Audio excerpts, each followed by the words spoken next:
te nakaliang jo ka parti ngi lakren assembly ba brai lakren assembly ba arden ila ra kan ka isu assembly ila thoru sa sorkar u education minister u lakren ben ya ka parti perlu dak keno bangi pelong politik ya kan ka kam bangi a jimodi u halo ka CUET te bamenta bakapa kum ni mau la ne man ki kli ya kata bat hato bangi wan ngi hang ni un keno saya bangi wan ngi hang ni bangi le politik ngi wan hang ni bang shimkhia namta ki khynnah namta ki mi ki pa bla pelut ikapor kapisa bensim tak kena baik exam penilai kena exam punya kelas kikon.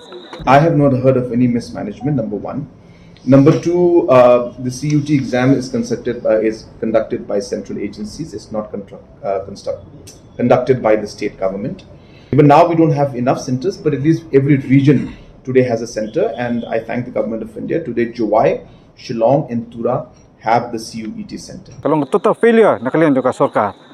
Pi siapa shillong jongi kita duk prahajar san sepatam ki students ki bapia tambah ki center kita kharbai teli kat ba syatura kita tang basan hajar rus pa angot ai kat ba ki center kita shau teli kita ngata ngi sotu ba ki kinsting ya kani ka jaka jongi sini ba kim slale ai ban penbiang